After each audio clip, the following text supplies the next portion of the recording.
Como se los anuncié, estaré impartiendo un tema muy actual, el cual se titula ¿Es bíblico hacer pactos monetarios?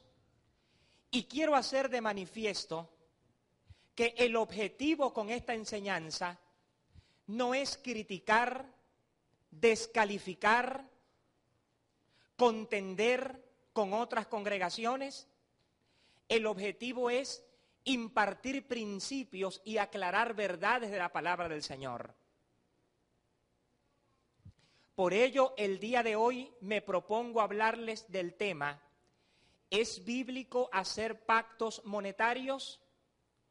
Y lo primero que necesitamos definir es el significado de pactos. ¿Qué son los pactos? La palabra pacto significa un convenio que se hace entre dos personas o dos grupos donde se establece reciprocidad de obligaciones y beneficios. Lo que esto quiere decir es que cuando se hace un pacto, para poder recibir los beneficios de dicho pacto, ambas partes, es decir, los contrayentes del pacto, deben cumplir las obligaciones preestablecidas. En las Escrituras vemos muchos ejemplos de pactos que se presentaron entre las personas. Por ejemplo, vemos pactos de amistad.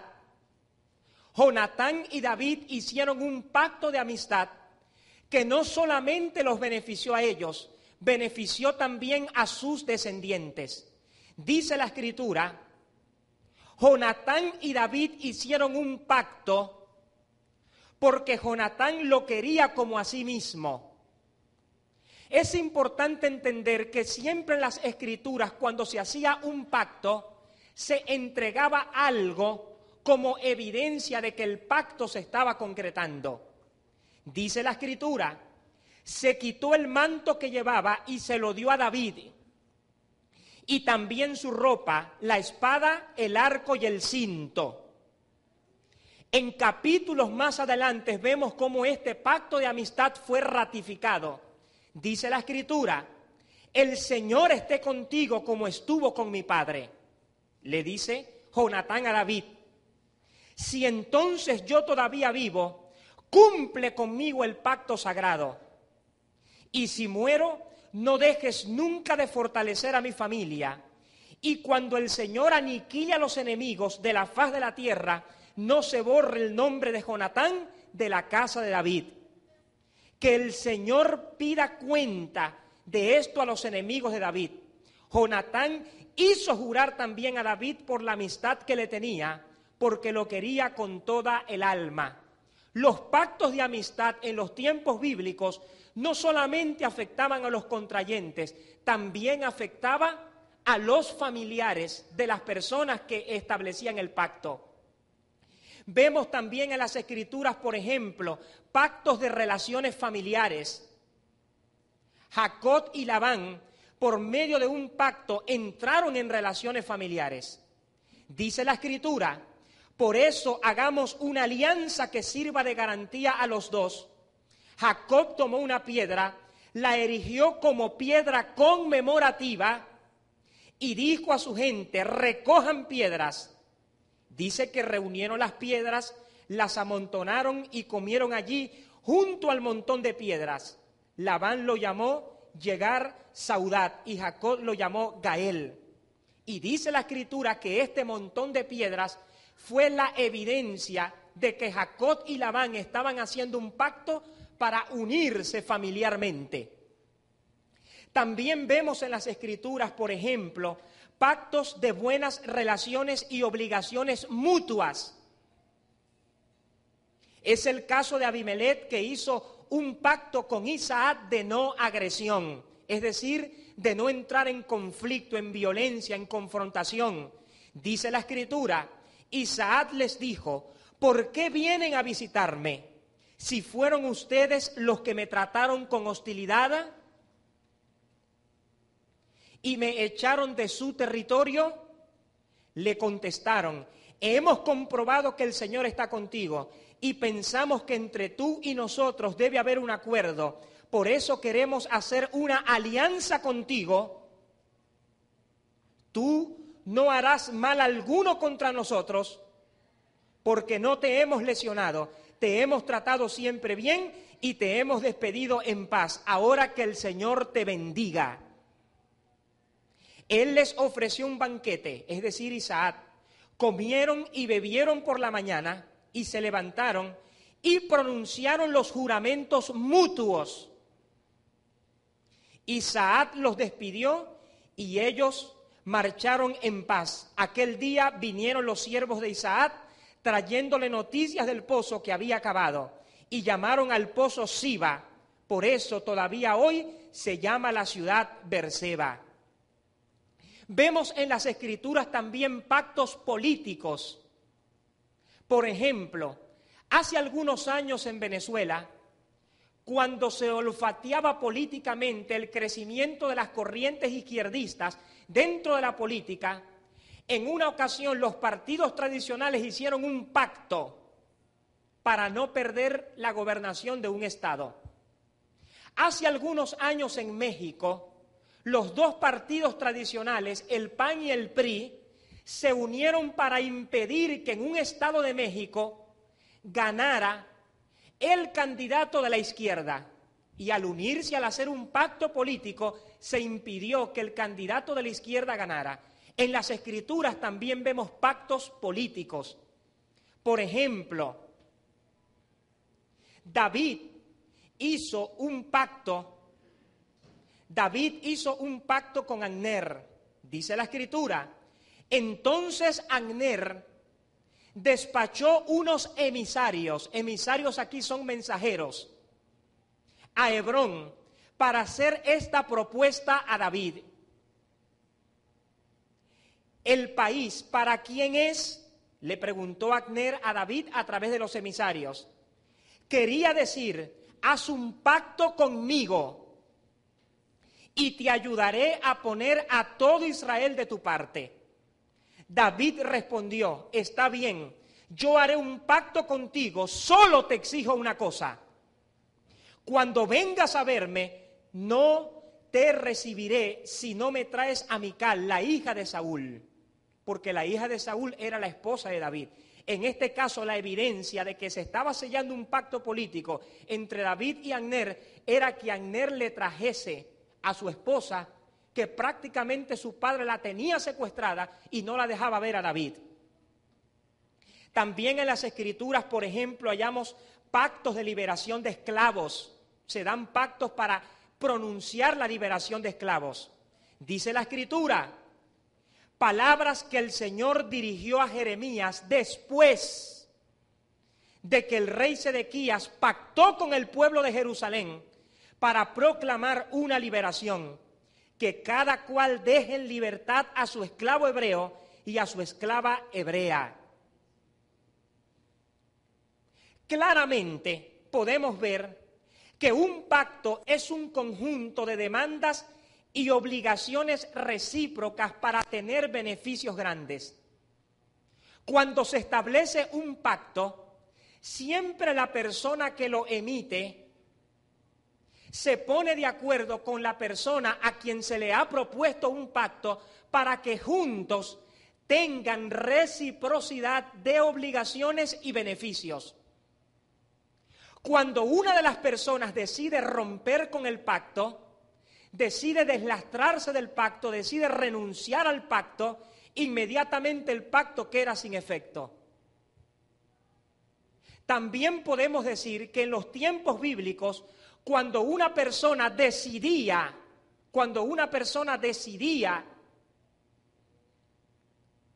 modificar el pacto, era llamada a capítulo por el otro contrayente, por los otros contrayentes, y el pacto quedaba sin efecto.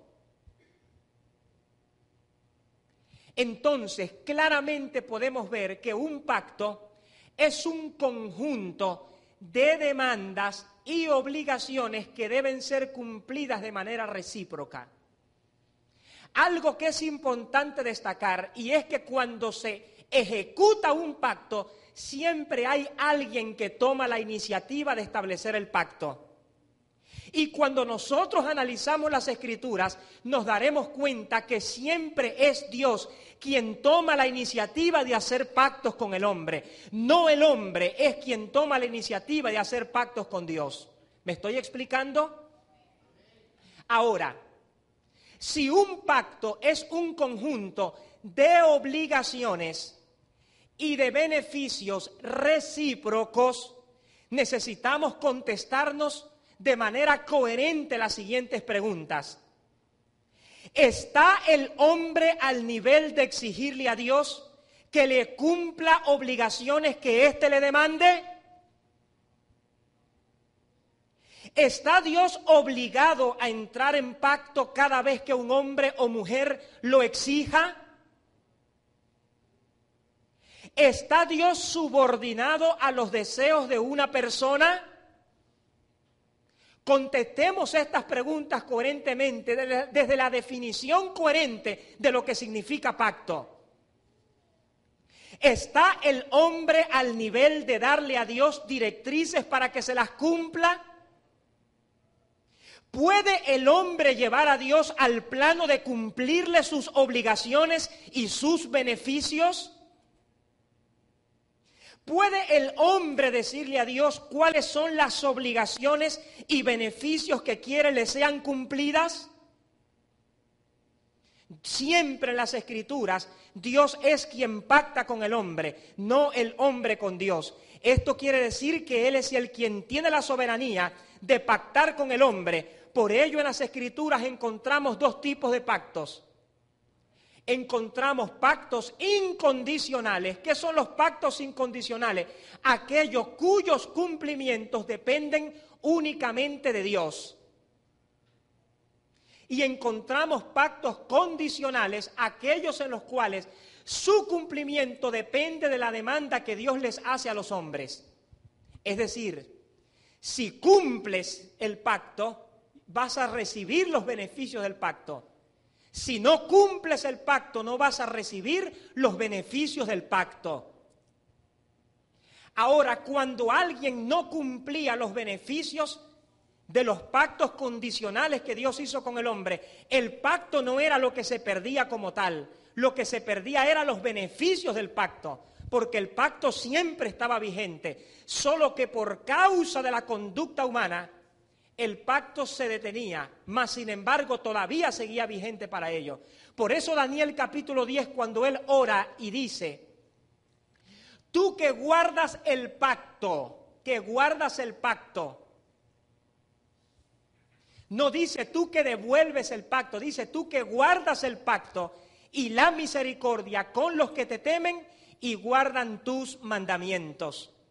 Claramente podemos ver en las Escrituras que Dios es un Dios de pactos, Dios es un Dios de demandas, Dios es un Dios de obligaciones, pero siempre es Dios quien hace pactos con el hombre. Nunca el hombre puede estar al nivel de hacer pactos con Dios, porque si esto fuese así, el hombre tendría que exigirle a Dios demandas y obligaciones para que éstas le fuesen cumplidas, pero Dios no procede así. ¿Qué hizo Dios? Que Dios, por causa de ver nuestra incapacidad, nuestra insuficiencia para autoabastecernos a nosotros mismos de los beneficios que nosotros necesitamos, Él pactó a nuestro favor y todo lo que nosotros necesitamos está dentro de la cobertura del nuevo pacto. Por eso dice la Escritura, por eso dice la palabra que hemos sido hechos ministros competentes de un nuevo pacto, no de la letra, sí del Espíritu, porque la letra mata, mas el Espíritu vivifica. Tenemos un Dios de pacto, tenemos un Dios que pelea por nosotros, tenemos un Dios que cumple las promesas a favor de nosotros, tenemos un Dios que está a favor de su pueblo, tenemos un Dios que ha pactado tu prosperidad, tu sanidad divina, tu bendición, aquello que tú estás buscando.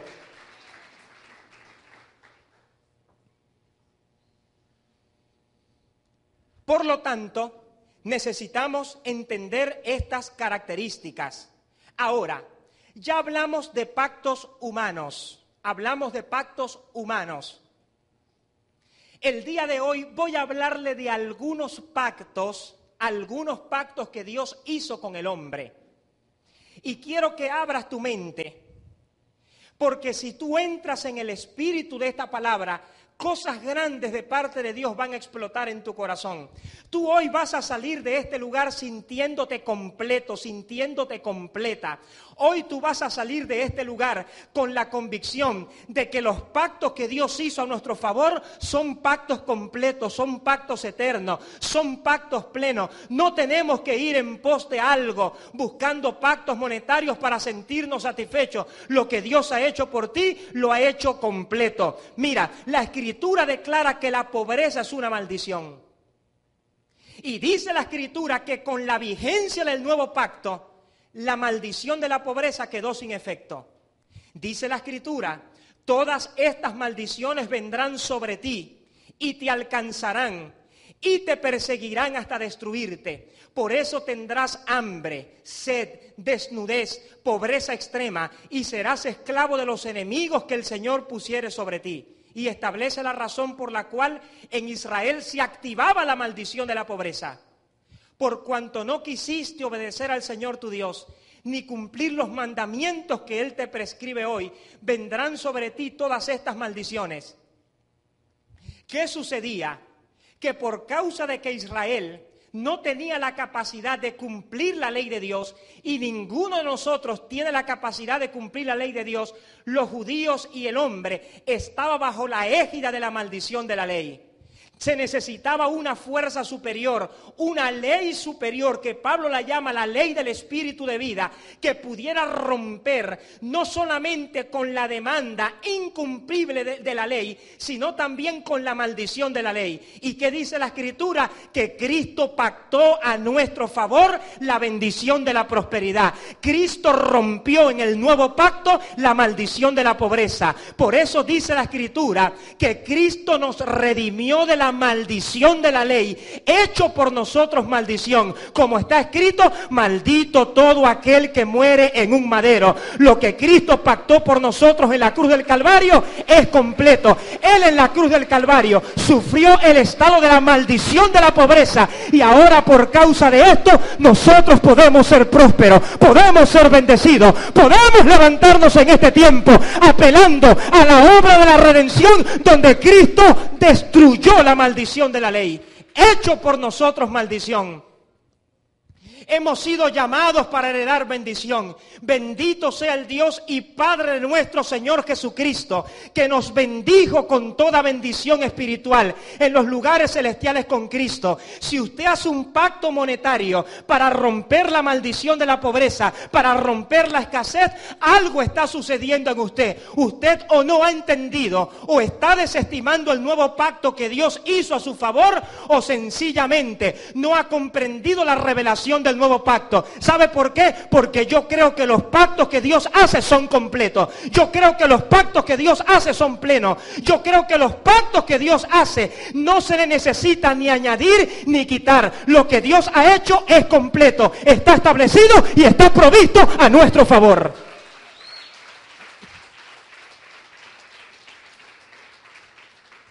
Más adelante voy a establecer otros principios de la palabra de Dios importantes para nosotros.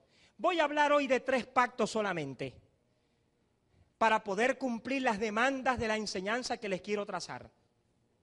En primer lugar, en las Escrituras encontramos el pacto abrahámico. ¿Qué es un pacto? Un pacto es una promesa. A los efectos de Dios, los pactos que Él desarrolla están por encima, muy por encima de los pactos que hacen los hombres. Porque un pacto es una iniciativa de Dios donde Él promete que de manera perfecta va a cumplir lo que Él ha establecido. Y en las Escrituras, en primer lugar, encontramos el pacto abrahámico. Y el pacto abrahámico básicamente establece 3 cosas importantísimas. Y quiero que abra su mente en esto, porque esto te va a traer conocimiento, te va a liberar y te va a llevar a nuevos niveles de bendición. En primer lugar, el pacto abrahámico establece para Israel una descendencia santa y numerosa. Ahora, ¿cuál es la descendencia de Abraham? ¿Cuál es la descendencia del pacto de Abraham? Los judíos. Dios le dijo a Abraham, si puedes contar las estrellas de los cielos y puedes contar la arena del mar, así de grande será tu descendencia. El pueblo más numérico del mundo son los judíos. Hay 150 millones de latinoamericanos que descienden de judíos y no lo saben. Porque Dios estableció a Abraham que su descendencia sería grande y numerosa. Dios le dijo a Abraham, haré a tu descendencia como el polvo de la tierra. Si se puede contar el polvo de la tierra, se contará tu descendencia. Es decir, tu descendencia será tan grande que las normas de medición, las encuestadoras que van a existir en el mundo no tendrán la capacidad de sacar un porcentaje realmente de cuántos judíos hay. En esta congregación hay personas que tienen ascendencia judía y no lo saben. ¿Por qué razón? Porque tiene que ser así. Dios le dijo a Abraham que su descendencia sería grande, incontable, imposible de medir. Número 2, el pacto abrahámico establece la posesión de la tierra de Canaán exclusivamente para Israel. Dice la Escritura, a tus descendientes le daré esta tierra, desde el río de Egipto hasta el gran río Éufrates, la tierra de los kenitas, kenicitas, cadmonitas, hititas, fereceos, refaitas, amorreos y cananeos, girgaseos y jebuseos. Parece que estuviese hablando en lenguas. Dios ha establecido, esta tierra será para ustedes. Esta tierra será para ustedes. Y mire lo que dice el texto. A tus descendientes le daré esta tierra, desde el río de Egipto hasta el gran río Éufrates. Mire lo que Dios dice. La tierra de Israel, la tierra donde los judíos morarán será desde el río de Egipto, desde el Nilo, hasta la mitad de Irak, hasta las orillas del río Éufrates. Quiere decir que cuando Cristo venga a la tierra a establecer su reino de 1000 años, en cumplimiento del pacto abrahámico y del pacto davídico, Jordania, parte de Egipto, parte de Irak y la autoridad nacional de Palestina va a desaparecer, porque esa es la tierra de Israel. Eso no se llama Palestina, eso se llama es Israel. Dios le va a dar esa tierra a Israel. Y desde Israel, Cristo va a reinar para todas las naciones. Oiga bien, mire lo que Dios dice. No lo dice un geopolítico, lo dice Dios. A tus descendientes le daré esta tierra, desde el río de Egipto. Y eso se tiene que cumplir para Israel. Desde el río de Egipto hasta el río Éufrates. La mitad de Irak le pertenece a Israel. Toda Jordania le pertenece a Israel. La mitad de Egipto es de Israel. ¿Por qué razón? Porque a Dios le ha placido dárselo a Israel. Por eso es que es imposible que las amenazas de destrucción del presidente Mahmoud Ahmadinejad de Irak, diciendo que él va a borrar a Israel del mapa, no se va a cumplir. ¿Por qué razón? Porque ya Dios ha dicho, a tus descendientes, es decir, a los judíos, le daré esta tierra, desde el río de Egipto hasta el gran río Éufrates. Y cualquiera que quiera ir en contra de eso, no va a ir en contra de los judíos, va a ir en contra de Dios. Por eso Dios le dijo a Abraham, bendeciré a los que te bendijeren, a los que te maldijeren maldeciré, y serán benditas en ti todas las familias de la tierra. Eso le pertenece a Israel. Eso no le pertenece a la autoridad nacional de Palestina. Cuando Cristo establezca su reino de 1000 años, todo eso va a desaparecer. Las Naciones Unidas van a desaparecer. Todas todas esas resoluciones de las Naciones Unidas van a establecer, porque Dios dice, ahora se va a cumplir mi pacto para Israel. Eso le pertenece a Israel. Y número 3, establece la reconciliación con Dios. Dios dice, yo seré a ellos por padre y ellos me serán a mí por hijos. Ok. En las Escrituras también tenemos el pacto davídico. El pacto davídico introducirá en la humanidad una era del control político, donde el Padre le entregará a Jesucristo el control de todas las naciones.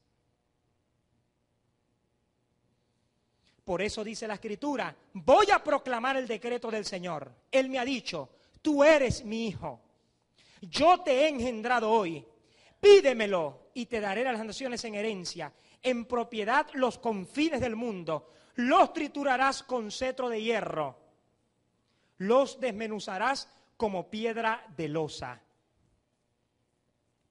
Antes del establecimiento del pacto davídico en la tierra, ¿qué es el pacto davídico? La promesa que Dios le hizo a Abraham, que de su descendencia nunca faltaría un rey. Y el pacto davídico se cumple a través de la persona de Cristo, como el mejor hijo y el mayor hijo de David. Este pacto es ratificado en el Salmo 89, cuando dice, pacté una alianza con mi elegido, jurando a David mi siervo, afianzaré tu linaje para siempre y consolidaré tu trono por generaciones. Y el instrumento que Dios usó para llevar a cabo el pacto davídico fue el profeta Natán, que en capítulos anteriores confrontó a David por su adulterio y por cometer un asesinato encubierto. Dice la Escritura, y cuando hayas llegado al término de tu vida y descanses con tus antepasados, estableceré después de ti a un descendiente tuyo, nacido de tus entrañas, y consolidaré su reino. Él edificará un templo en mi honor, y yo consolidaré su trono real para siempre. Yo seré para él un padre, y él será para mí un hijo. Y si se tuerce, lo corregiré con varas y golpes como lo hacen los hombres. Pero no le retiraré mi lealtad, como se la retiré a Saúl, al que aparté de mi presencia. Tu trono permanecerá por siempre. El pacto davídico no es un pacto material con la casa de David, es un pacto político, donde Dios le dice a David, tu descendencia siempre gobernará. Por primera vez el pacto davídico es pronunciado cuando Dios le dice a la serpiente, tú le herirás en el talón, pero él te aplastará la cabeza. La descendencia de la mujer, el rey que destruiría el imperio que la serpiente había tomado. También vemos en las Escrituras el nuevo pacto. El nuevo pacto podemos definirlo como un pacto de resurrección y de perfección que Dios hará con Israel cuando Cristo venga a gobernar 1000 años en la tierra. ¿Y sabe una cosa? Nosotros también vamos a venir a gobernar 1000 años en la tierra después que Cristo venga en plena guerra del Armagedón. Pero nosotros vendremos con cuerpos físicos glorificados y juntamente con Cristo seremos reyes de reyes y señores de señores. Ahora, el nuevo pacto es anunciado en las Escrituras y quiero que preste atención porque te voy a impartir una verdad que va a ser maravillosa para tu espíritu y que tiene relevancia con el nuevo pacto. Dice la Escritura, en aquellos días, ¿cuáles son esos días? Cuando venga el nuevo pacto. Y sabe una cosa, ya nosotros estamos bajo el nuevo pacto, porque el nuevo pacto Cristo lo selló por nosotros en la cruz del Calvario. Y estos días que profetizó Jeremías, nosotros los estamos viviendo. Así que usted puede decir hoy, estamos en los días del nuevo pacto, estamos en el tiempo del nuevo pacto, y los beneficios del nuevo pacto a mí me pertenecen. En aquellos días ya no se dirá, los padres comieron una uva agria y los hijos se le destemblan los dientes. Esto es un refrán que había en Israel. ¿En qué consistía ese refrán? Ellos de manera simbólica decían que cuando alguien comía una uva agria, el efecto que se siente en los dientes no lo iban a sentir ellos, lo iban a sentir sus hijos. ¿Me estoy explicando? De esta manera ellos daban a entender de que lo que los padres hacían, los hijos lo pagaban. Los errores que cometieron tus padres, según el pensamiento de Israel, los hijos tenían que pagarlo. Pero Dios establece que cuando entre en vigencia el nuevo pacto, ya esto no será más. Continuemos leyendo el texto. Porque el que muera, y a los hijos se le destemblan los dientes, porque el que muera será por su propia culpa. Es decir, ya eso de que los padres pecan y los hijos reciben las consecuencias de lo que hicieron los padres, ya eso está sin efecto para aquellos que han abrazado el nuevo pacto. Para los que están en el mundo, la ley de las maldiciones generacionales sigue vigente. Pero para nosotros que hemos abrazado el nuevo pacto, eso no es para nosotros. Lo que sí puede ocurrir es que los hijos adquieran conductas de los padres. Eso sí puede suceder. Por eso dice, instruye al niño en su camino. Los hijos pueden adquirir conducta de los padres, pero una vez que usted viene a Cristo, usted es nueva criatura. Y cualquier maldición generacional de problemas de conducta o de enfermedad que hubieran en su familia, eso se corta por la vigencia del nuevo pacto en usted. ¿Qué significa esto? Que si tu padre se bebió una pepa de samuro y tu abuelo se bebió una pepa de samuro y tú tienes miedo porque la consecuencia de esa pepa de samuro se va a caer, te va a caer a ti, mi hermano, alégrese y gócese. Eso no es para usted, porque Dios ha dicho que cuando entre en vigencia el nuevo pacto, ya no se dirá más que los padres comieron las uvas agrias y los hijos reciben la dentera, porque de modo que si alguno está en Cristo, nueva criatura es. Las cosas viejas pasaron y he aquí, todas son hechas nuevas.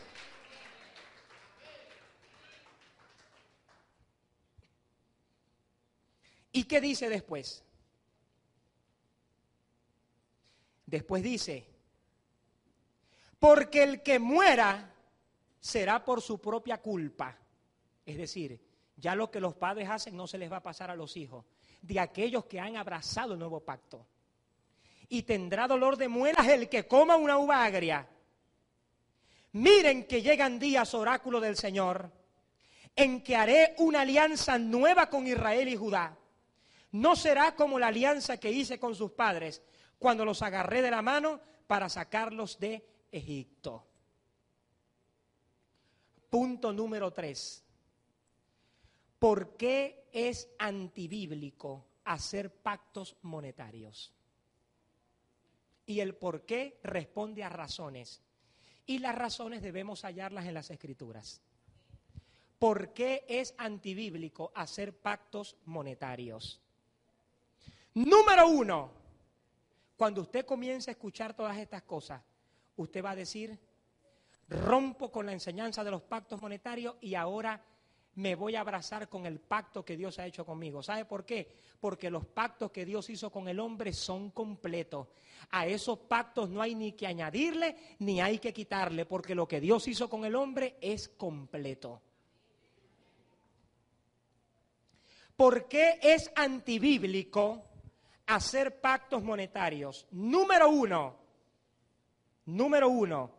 en primer lugar, es antibíblico porque quebranta el principio de la centralidad que debe tener el creyente en el reino de Dios. Dice la Escritura, busquen primero el reino de Dios y su justicia, y lo demás lo recibirán por añadidura. Después dice, por eso. Es decir, esta es la razón por la que no se preocupen del mañana, que el mañana se ocupará de así. A cada día le basta su problema. Dios no quiere ser el único en tu vida. porque Él no es egoísta, pero sí quiere ser el primero. A quien tú vayas a poner de segundo, eso es problema tuyo. Pero Dios dice, busquen primeramente el reino de Dios y su justicia y todas las demás cosas vendrán por añadidura. Generalmente, los proponentes de los pactos a quienes respetamos, mas no compartimos su postura, siempre que se establece la práctica de los pactos monetarios, el énfasis continuo es el dinero. Y a mí la Escritura me indica que mi énfasis no debe ser el dinero, mi énfasis debe ser el reino de Dios y su justicia.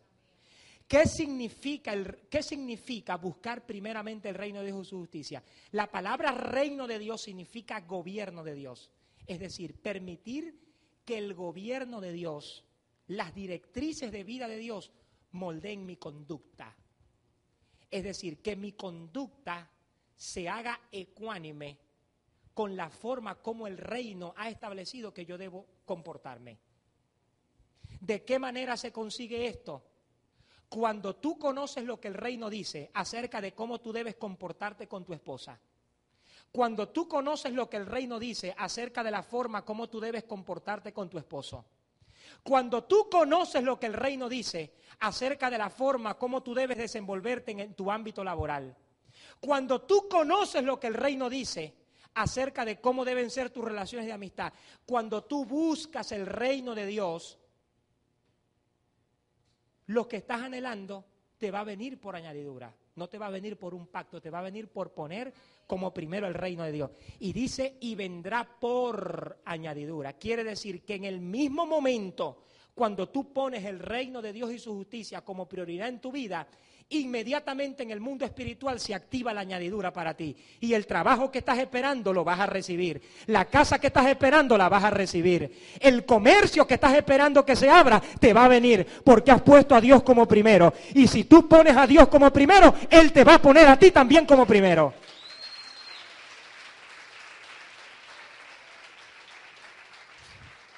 Después dice, y su justicia. ¿Qué es su justicia? La forma, cómo tú vas a canalizar las relaciones con los que están a tu alrededor por colocar el reino de Dios como primero. Es la exhibición, la manifestación del reino operando en ti. Por lo tanto, cuando se hacen pactos monetarios, número 1, se quebranta el principio de poner el reino de Dios como prioridad. Número 2, cuando se practican los pactos monetarios, se quebranta con el principio del trabajo diligente. Con mucho respeto, con mucho respeto. Si tú eres un flojo, eres un vago, te levantas todos los días a las 10 de la mañana, por muchos pactos monetarios que tú hagas, eso no te va a llegar, porque estás quebrantando un principio, que es el principio del trabajo diligente. ¿Qué dice la Escritura? Veamos lo que la Escritura dice al respecto. El perezoso desea mucho y no tiene nada. ¿Qué es lo que está determinado para el perezoso? No obtener nada por su propio tedio, por su propia falta de diligencia para hacer las cosas. El perezoso desea mucho y no obtiene nada. El que trabaja queda satisfecho. Satisfecho significa que no solamente obtiene aquello que desea, sino que le produce placer, le produce satisfacción. Y eso sucede cuando somos personas diligentes para trabajar. Dios no va a quebrantar un principio para cumplir algo en tu vida que se va a activar únicamente bajo el cumplimiento de ese principio. Dicho en otras palabras, Dios no va a agarrar textos fuera de contexto para aplicarlos a situaciones muy particulares de tu vida, las cuales no se han concretado, en este caso porque estás cumpliendo, estás quebrantando el principio del trabajo diligente y esforzado. Las cosas no se consiguen con pacto, las cosas se consiguen con trabajo, con esmero, con dedicación, con creatividad, con ingenio, con destreza. No haciendo pactos monetarios. Se quebranta el principio del trabajo diligente cuando se hacen pactos monetarios.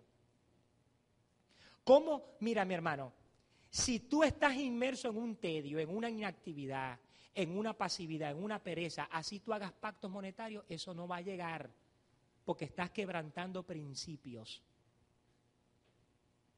Dios no va a agarrar un texto descontextualizado para quebrantar un principio. ¿Qué dice la Escritura? Perezoso, ¿hasta cuándo has de dormir? ¿Cuándo te levantarás de tu sueño?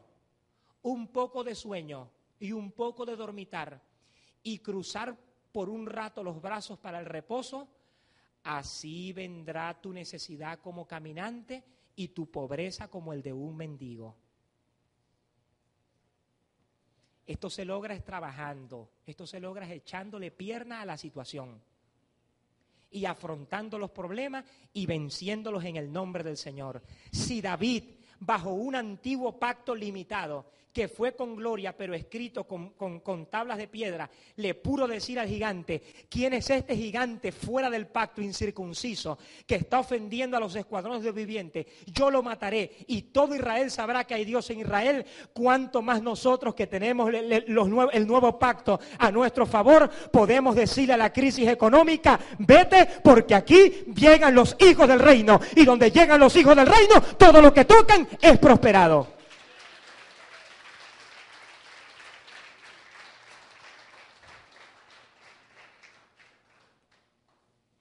Pero ¿cómo se logra esto? A través del trabajo diligente y esmerado.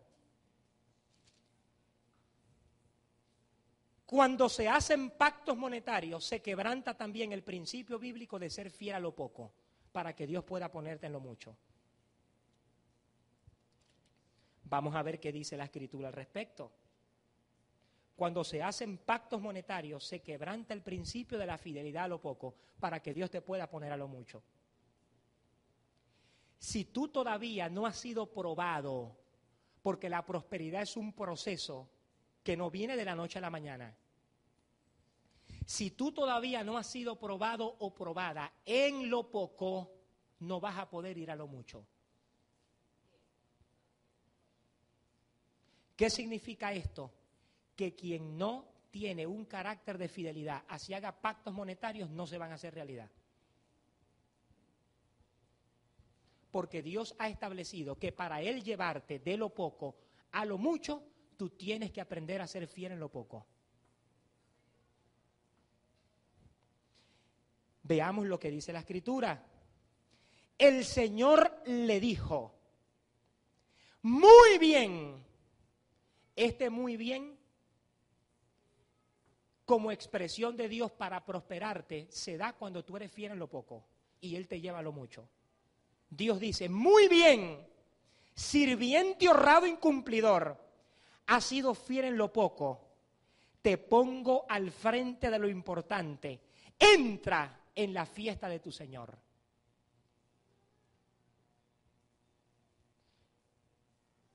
Lo que tú necesitas para prosperar no es hacer un pacto monetario. Lo que tú necesitas para prosperar es ser fiel en lo poco, para que Dios te ponga en lo mucho.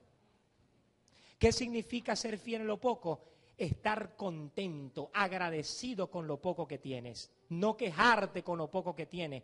Cuando llevaron hacia Jesús unos pocos pececillos y unos pocos panecillos, Jesús no se quejó por la situación que se estaba viviendo, por el alto costo de la responsabilidad de alimentar 5,000 personas sin contar las mujeres y los niños. ¿Qué fue lo que hizo Jesús? Se contentó con lo poco y Dios lo llevó a lo mucho. Dio acción de gracias por lo poco que tenía y la comida sobró. Y eso va a pasar contigo también. Si tú le das gracias a Dios por lo poco que tienes, yo te aseguro que sobrenaturalmente, en un de repente, Dios te va a llevar a lo mucho. Pero esto no se concreta con pactos monetarios, esto se concreta con contentarte y darle acción de gracias a Dios por lo poco que tienes, para que Él te lleve a lo mucho también. Mira los principios que se quebrantan cuando se incurren en estas prácticas. Número 4. Cuando se hacen pactos monetarios se quebranta el principio de la preparación para recibir las cosas. ¿Qué indica esto? Que lo que tú vas a recibir de Dios para hacer debe estar correspondido con las capacidades que tú tengas para hacer lo que vas a recibir de Dios. ¿Qué significa esto? Que tú puedes hacer pactos monetarios de forma desenfrenada, como andan algunos a quienes respetamos en sus prácticas, mas no las compartimos.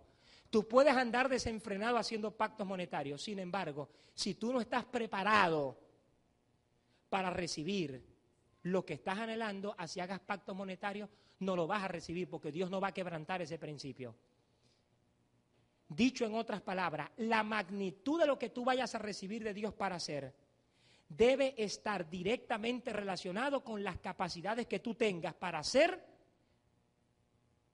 aquello que estás próximo a recibir de Dios. Y el hecho de que Dios te diga que vas a recibir algo no significa necesariamente que tú estés preparado para recibirlo. Vamos a ver qué dice la Escritura al respecto. Mateo 25:15.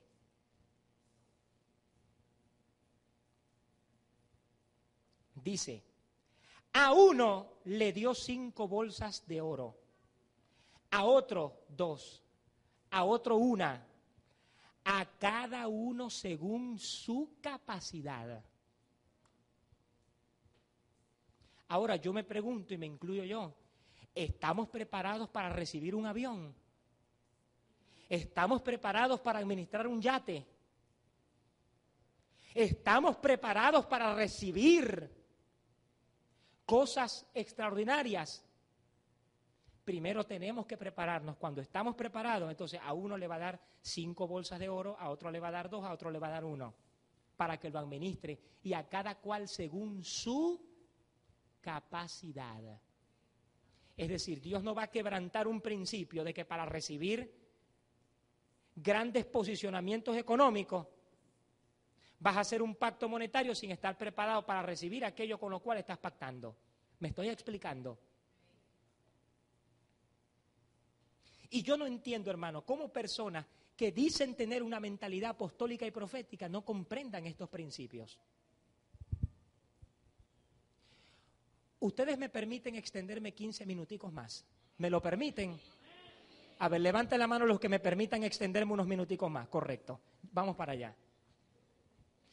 Porque hoy me voy a levantar como profeta de Dios para arrancar, para derribar, para destruir, para arruinar, para edificar y para plantar el sistema de Dios para prosperidad en la vida de los creyentes. Ok. ¿Cómo? Ok. Y el siguiente principio que se quebranta cuando se practican los pactos monetarios es que se quebranta, oiga bien por favor, se quebranta el principio de la dádiva con alegría. ¿Cuál es la práctica de los proponentes, practicantes y proclamantes de los pactos monetarios? Si a usted le falta una casa, haga un pacto. Si usted quiere un trabajo, haga un pacto. Si usted quiere un carro, haga un pacto. Si usted quiere una mujer, haga pacto por esa mujer y písela, porque la Escritura dice que todo lo que pisara la planta de vuestros pies será vuestra. Si usted quiere un pacto, si usted tiene un hijo enfermo, haga pacto por ese hijo enfermo.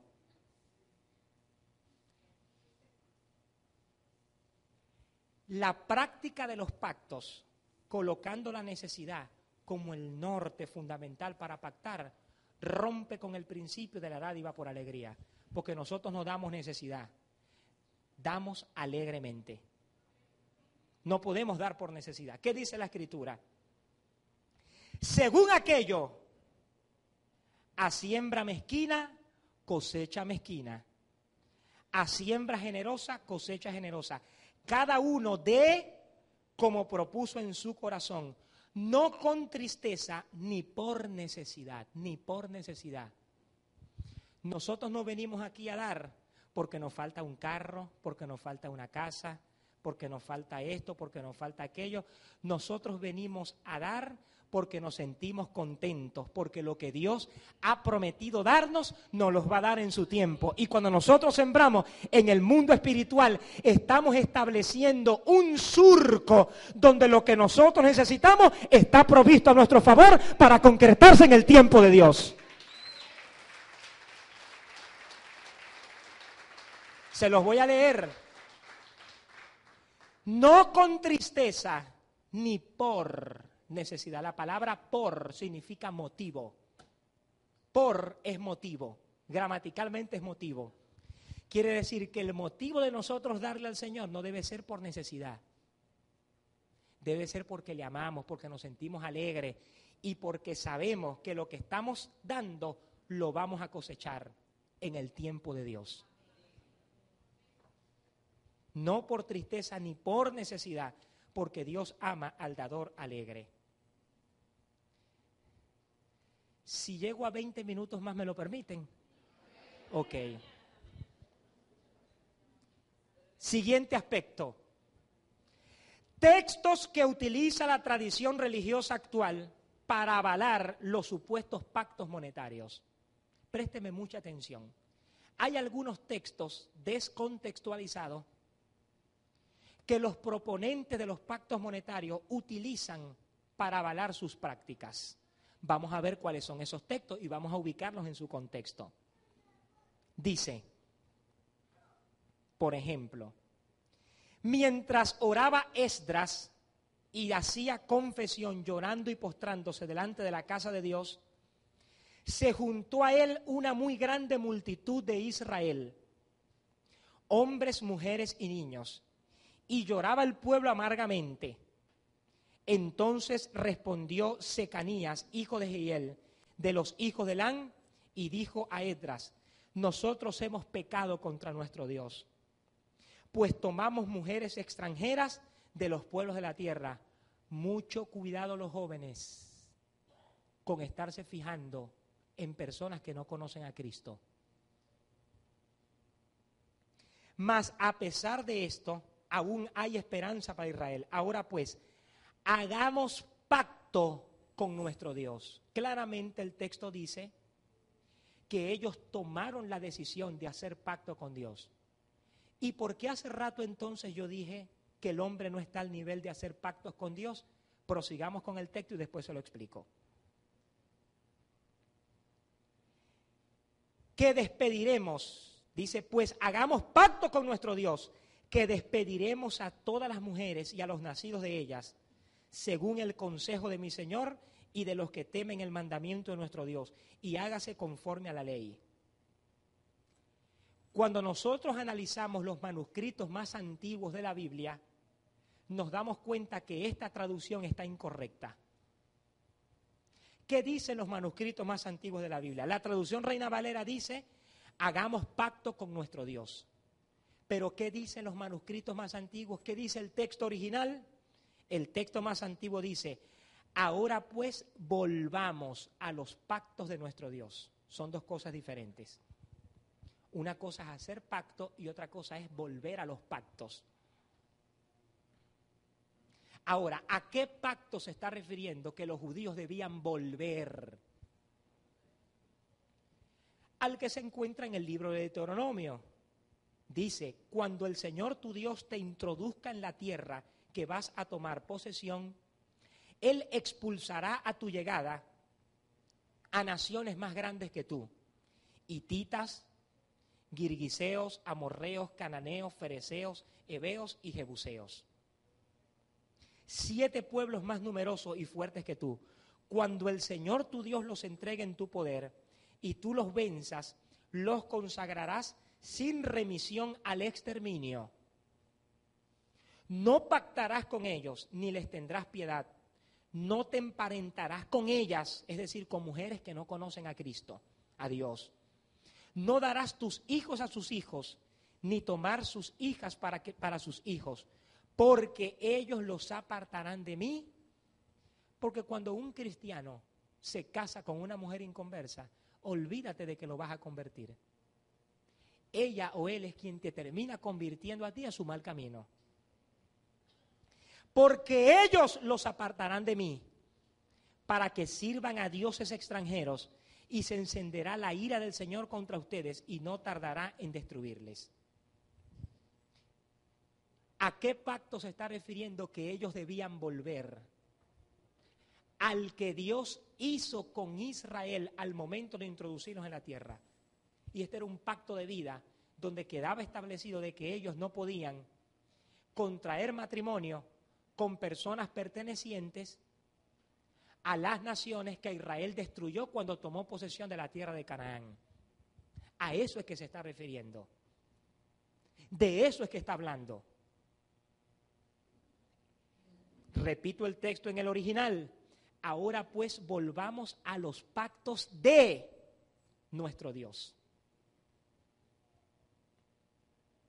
Quiere decir que el hombre no tiene que hacer pactos con Dios. El hombre lo que tiene es que retornar a los pactos que ya Dios hizo anticipadamente con el hombre. Si tú entras en el nuevo pacto, si tú entras en las realidades divinas de lo que Dios quiere y tiene para ti, tú vas a ver grandes resultados para tu vida.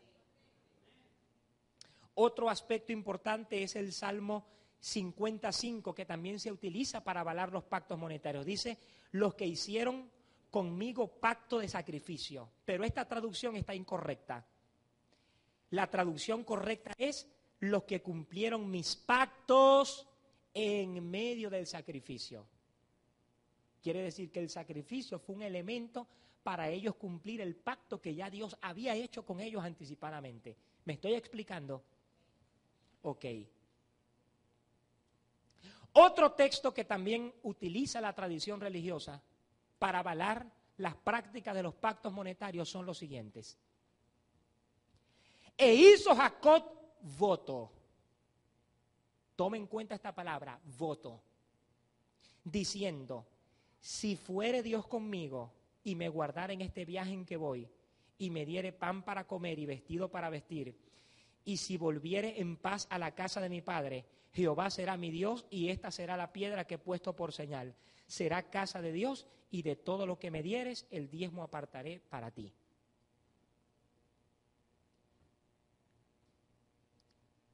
Voto aquí no significa pacto, significa proposición. Jacob no está diciendo, dame vestido para comer. No está diciendo tampoco, dame pan para comer, dame vestido para vestir. Haz que yo vuelva en paz a la casa de mi padre. Jacob no está haciendo un pacto, Jacob está haciendo una proposición. Porque el hombre no está al nivel de hacer pactos con Dios. El hombre lo que hace es proposición, proponer. Y es Dios quien determina si esa proposición se convierte en pacto o no. Pero yo no puedo cometer la irresponsabilidad de manipularlos a ustedes y decirles, vengan todos a hacer pactos monetarios aquí. Entréguenme sus celulares, entréguenme la casa, entréguenme el carro, entréguenme los anillos, entréguenme los collares. ¿Por qué razón? Porque el hombre en su relación personal con Dios hace proposición y es Dios quien determina si esa proposición se convierte en pacto o no. Pero siempre el hombre dispone, el hombre propone y Dios dispone. Aún todavía el hombre proponiendo, Dios no le permite al hombre ejecutar dicha proposición como un pacto. Es el hombre proponiendo y Dios única y exclusivamente haciendo el pacto. ¿Qué le parece? Es Dios quien hace pactos con el hombre. Y observe que Jacob habla en un supuesto, si me dieres pan para comer y vestido para vestir. Es una proposición lo que Jacob está haciendo. ¿Me estoy explicando? Ok. Siguiente texto que se utiliza para avalar, siguiente práctica, que se utiliza en los pactos monetarios es que se proclama la utilización de los pactos monetarios para sanidad divina. Para sanidad divina. Si usted tiene un hijo enfermo, haga un pacto monetario. A partir de estas verdades que yo les voy a impartir, usted va a apreciar aún más lo glorioso que han sido los pactos de Dios a nuestro favor. No es bíblico hacer pactos monetarios para sanidad divina. ¿Qué dice la Escritura? Él, en cambio, fue traspasado por nuestras rebeliones, triturado por nuestros crímenes. Sobre él descargó el castigo que nos sana. Qué glorioso. Y con sus cicatrices nos hemos sanado. Con sus cicatrices nos hemos sanado. Número 1, presenta a Jesús como el ejecutor de la sanidad divina por la efectividad de su sacrificio. Número 2, dice que el Padre descargó en Jesús todo el estado de enfermedad que había en la raza humana. Y número 3, dice que Él sufrió el castigo que nos sana, la sanidad como una realidad presente. Y número 4, dice que por su llaga fuimos nosotros curados. No dice por sus llagas, lo habla en singular, dice por su llaga. El todo se volvió una llaga. Dice y por su llaga fuimos nosotros curados. Hermano querido, ¿qué significa esto? Que a esto no hay ni que añadirle ni hay que quitarle. Cuando yo hago un pacto monetario para recibir sanidad divina, yo estoy desestimando y estoy menospreciando lo que Cristo hizo por mí en la cruz del Calvario. Si usted está enfermo, usted no necesita hacer un pacto monetario. Usted lo que necesita es ponerse firme en la palabra, agarrar para usted la ley del Espíritu de vida que vivifica su cuerpo mortal y recibir la sanidad divina que usted está esperando. Porque a esto ni se le quita ni se le pone.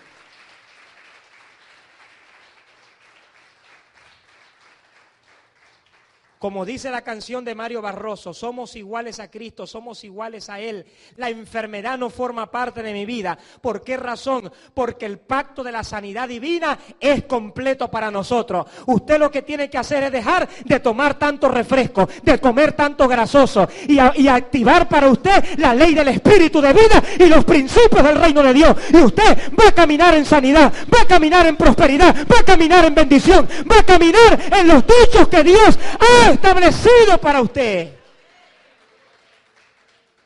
Esto es tan evidente lo que te estoy diciendo. Esto es tan evidente lo que te estoy diciendo que no hay posibilidad alguna de que a este pacto se le pueda añadir algo, porque ya esto está establecido para nosotros en el mundo espiritual. Dice, y por su llaga fuimos nosotros curados. Y observe que todo está en pleno, todo está en completo. Se utiliza el término descargar, es decir, dejar vacío. Se utiliza el término llaga, que establece una generalidad. No llagas, llaga. El todo se volvió una llaga.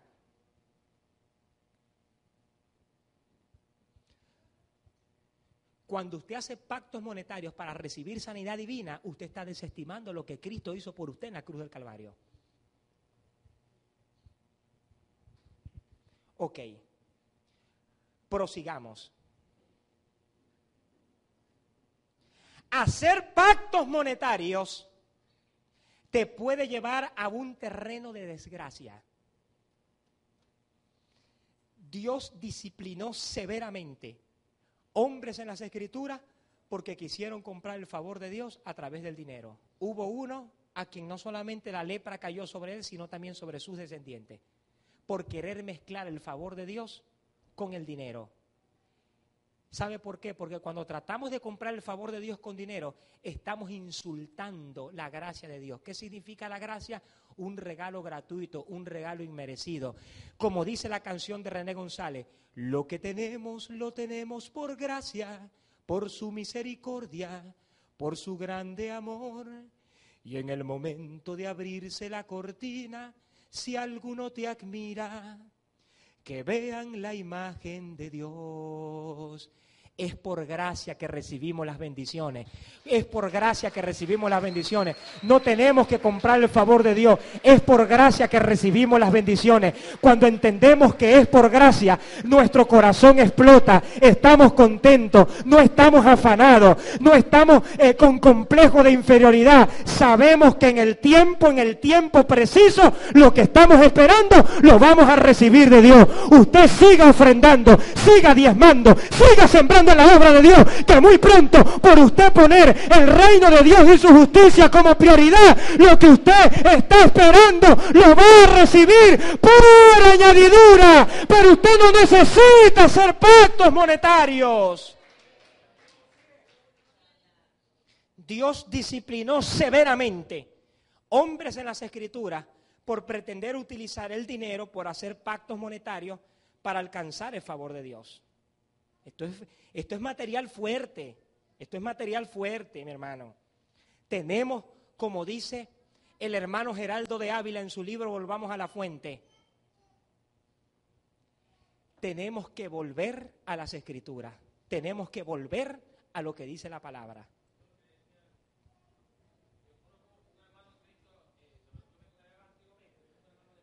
Ok.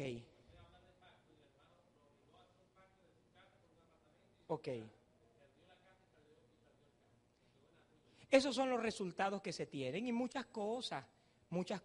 Pero vamos a proseguir. Mire, mi hermano, hubo un hombre en las Escrituras, de entre tantos hombres, a quien Dios disciplinó severamente por practicar pactos monetarios. Dice la Escritura: viendo Simón que mediante la imposición de las manos de los apóstoles se concedía el Espíritu, les ofreció dinero, diciendo: denme también a mí ese poder de conferir el Espíritu Santo al que le imponga las manos. Les ofreció dinero para recibir el poder que tenía Pedro de que las personas recibieran al Espíritu Santo. Pedro les replicó: maldito seas tú con tu dinero, si crees que el don de Dios se compra con dinero. Este poder no es para ti, ni te corresponde, porque Dios no aprueba tu actitud. Arrepiéntete de tu maldad y pide que se te perdone tu error. Te veo convertido en hiel amarga y atado en lazos de maldad. Hermanos, necesitamos levantar en vino nuevo un ejército de hombres y mujeres que hablen la verdad de Dios, que estén fundamentados en la palabra del Señor, que no importa si la tradición religiosa contemporánea nos cercena y nos veta, nosotros tenemos que levantarnos con la verdad de Dios y tenemos que llevar el vino nuevo a todas partes. ¿Sabe por qué? Porque Dios está levantando en este tiempo una generación llena con el conocimiento de la palabra de Dios. Dice la Escritura que en los postreros días muchos correrán de aquí para allá y la ciencia se aumentará. ¿Qué será la ciencia? La revelación de Dios, el libro que ha sido abierto. ¿Y sabe algo? El libro ha sido abierto. La revelación está provista para nosotros. El conocimiento está provisto para nosotros. Toda la tierra será llena del conocimiento de la gloria del Señor, como las aguas cubre la mar. Usted ofrende, usted diezme, usted siembre con alegría para la obra de Dios, usted trabaje, usted sea emprendedor, cree ideas en su mente y usted verá cómo la prosperidad del Señor se va a activar en usted, porque esto depende es de la palabra, esto no depende de prácticas ni de experiencias personales, esto depende de la palabra. Si oyes la palabra, te compararé a un hombre prudente que edificó su casa sobre la roca. Vendrán ríos, vendrán vientos, vendrán tempestades y a ti nadie te podrá mover, porque tu casa está establecida en la roca inconmovible de los siglos, que es Cristo Jesús, Señor nuestro. Es la palabra lo que cambia, es la palabra lo que transforma, es la palabra lo que establece, es la palabra lo que te cambia la mente, es la palabra la que te renueva, es la palabra la que te transforma, es la palabra la que cambia tu perspectiva, es la palabra la que cambia tu enfoque, porque así como cae lluvia de la tierra y crea fruto en la tierra, así será mi palabra que sale de mi boca. No volverá a mí vacía, sino que será prosperada en aquello para lo cual ha sido enviado. Es la palabra, es la palabra, es la palabra, es la palabra, es la palabra. Dios envió su palabra y lo sanó.